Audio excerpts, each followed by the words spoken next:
Well, hello.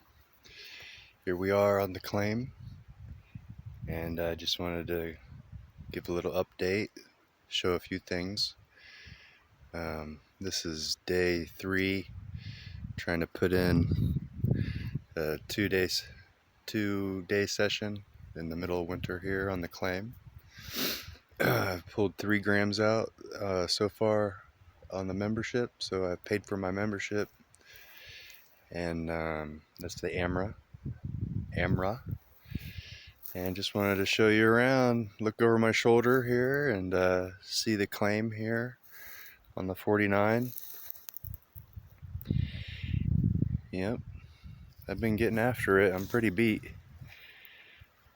but you can see the big hills around me. It's a bowl-shaped claim with a river or a creek, pretty big creek going through it, and a lot of stackings here. That's my car. Look at the big hills. There's a mine up on the hill over there. Former diggings here. That's the main camping flat right over there. I've shown it on previous videos. I've shown myself sluicing down over that corner. And there's more claims up that way that are other people's. This is the Amber Hours claim. Let's go peek over the side here. So this is the classic bend in the river where they just came in and worked the crap out of it. You can see it's been tore up and tore up. But there's still gold here. It's like a chemistry purification. You only ever get 85 to 90% on the best. So look at these old oaks on this bend, the long bend up the river here. This is Jackass Creek, big Jackass Creek. And just over that peak, this is a very notable scar on the map here. And this creek pushes a lot of material through it. There's a reservoir uphill around that corner. And it's the Priest Reservoir, and that controls the flow here.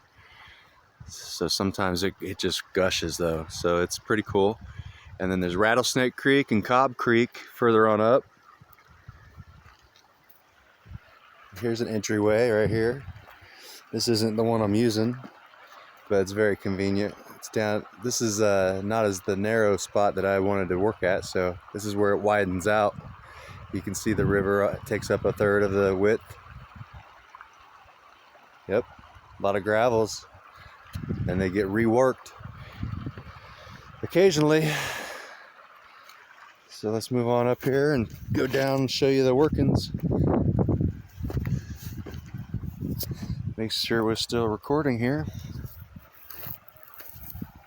Feel free to put it on 2x. So here's a pile of bedrock. I sampled it. It's got tiny bits of gold in it. I was thinking about crushing it. Here you can see a little spot where someone did a few buckets and left their tailings here. Ow! Hard to say where they're digging it out from. Could be in right here. Probably was right here, now that I think about it.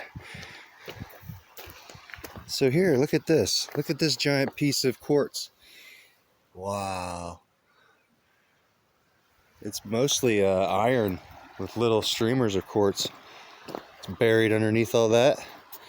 See big pieces of bedrock that they tore up? There's another view.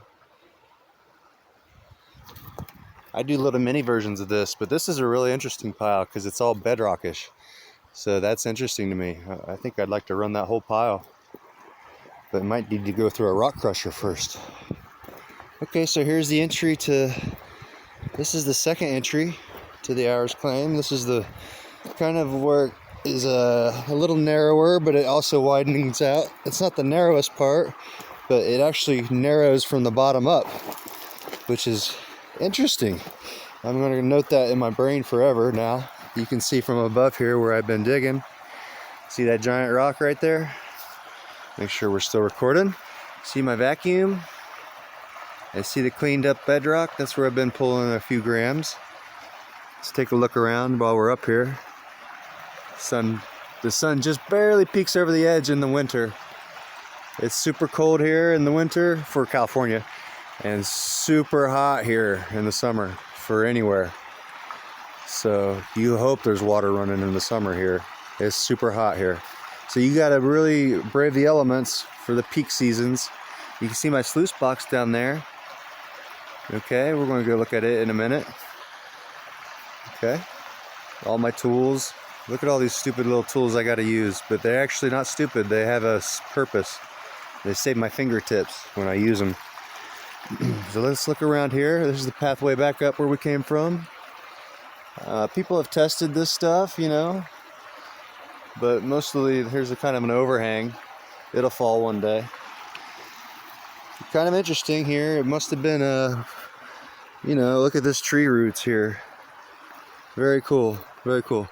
I've been over this with my detector, and it's pretty silent. This is not the side facing the guns. There's a lot of guns that should go off here. But you know, there's gravels up in there. That's all fair game. You lay your bucket up there and shovel it in, or scratch it into it. I've done a few buckets. But looky here. Ha! Look at these big rocks. That's what we're talking about here. We're working flood gold.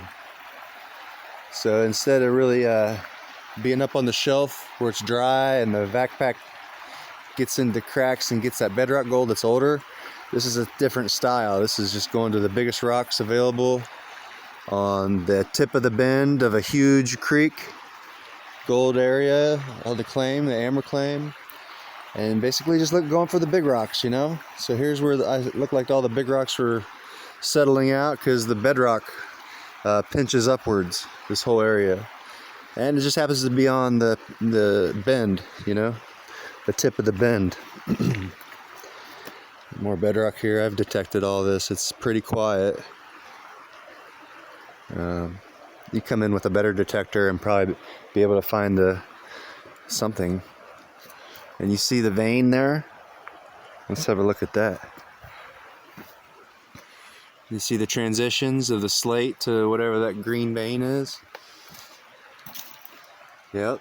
Sometimes you can just go right into the crease right there, dig it real clean, and get some type of gold. Sometimes it's just old placer, sometimes it's load. But look, people have done that over the years. You see where they scratched it out. That slate, you know, that slate. Pieces of gold could slip in there. You never know. Anyways, I need to hit it with the GPX. I've only hit it with the Goldmaster. I worked this hole a little bit. It wasn't really producing. It's probably under here where these big rocks are. See that shelf right there? That's like this is what happens. This stuff gets shelved. And you get to the different layers. Starts with a leaf layer. Goes to a loose sand layer. And then a big rocky layer. And then you get to a rust layer. And then you get to a clay layer. And then you get to the bedrock layer. Here's another little hole I got a little bit out of right quick. It doesn't seem, I'll be hitting it again. The bedrock's wet, so it's hard to, still gotta sweep it though. Another look around. Make sure we're still recording. 8 minutes in. If you're with me, that's pretty awesome. Appreciate it. It's just cool area. Just notice how big the rocks are. That's a good thing for prospecting. And yeah, some of these are blue rocks, and they leave a streak. You see the streak of blue rocks right here that's been shelved up here on the bedrock? That's an indicator. So that's why I'm working it. And you see up here, who knows, there may have been a previous flood that left, you know, a layer up in here, but it takes a lot of work to get to it. Take a look at some of the rocks. See this quartzish type iron? Big old thing of it. Another one right there, really pretty. Probably worth good money if you could get them out of here. So here's where I was digging. Dug all this out. There's the large rocks that you huck out. It stopped producing over here, so I stopped digging it. And then I worked upwards.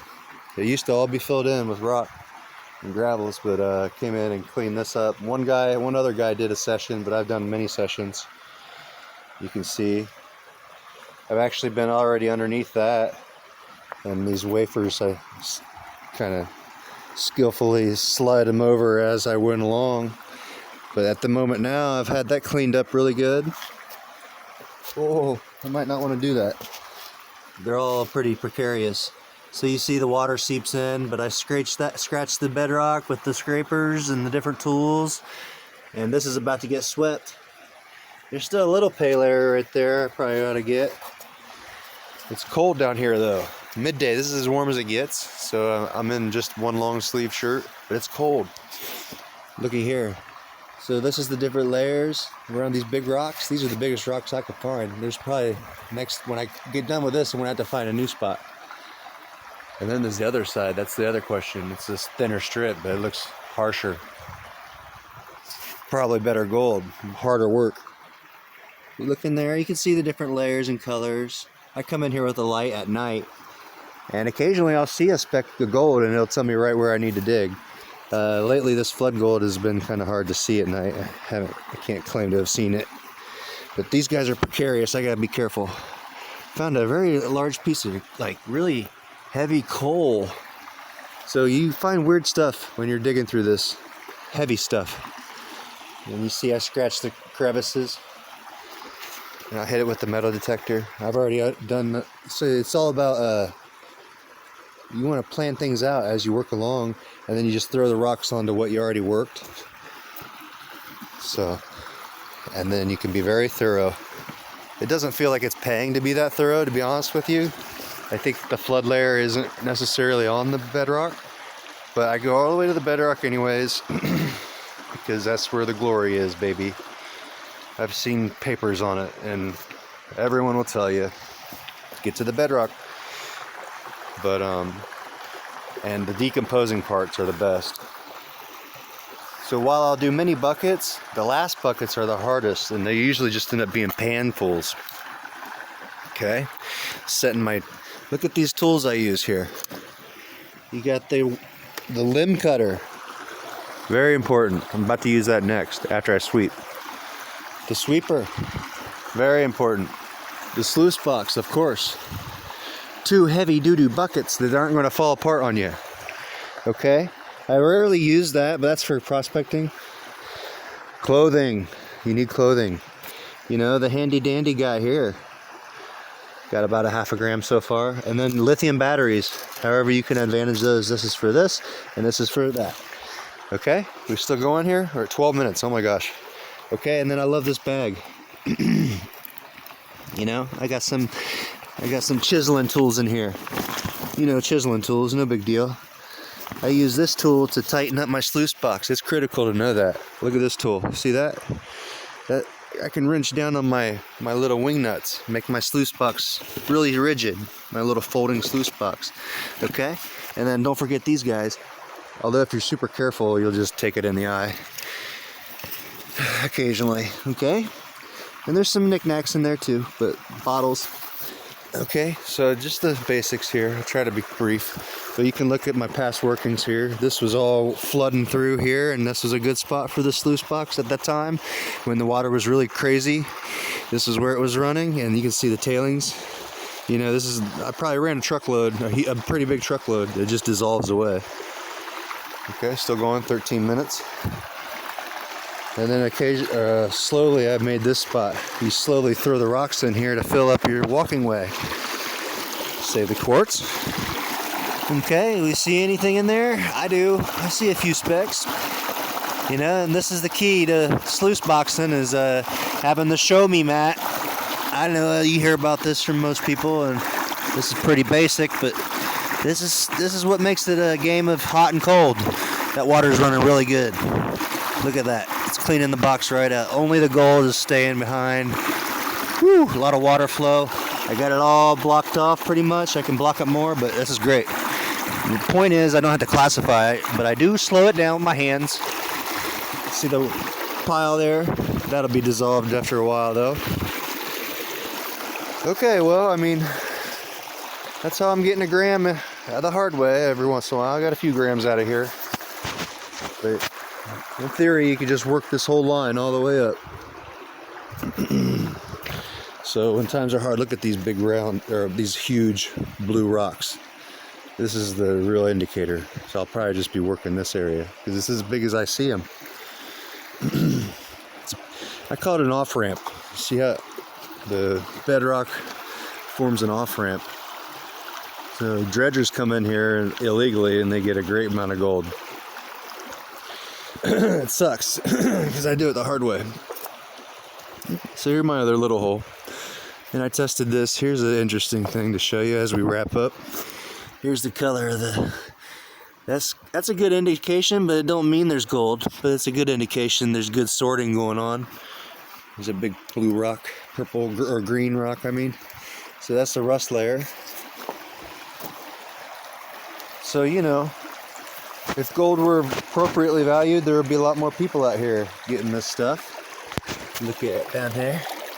It's really hard to see the gold, I tell you. That almost looks like a piece right there, but I'm sure it's not. There's white rocks here that give you the impression. So looky here, I would like to work that, but the water's going to go down with the, if we drought, or if it floods, it'll go up. So it's really about the bigger green, blue rocks here. This is really the stereotypical outpeak of a outcrop here. Excuse me. So that's it. Get out here and suffer. It's called the pain train. But it pays a little gold.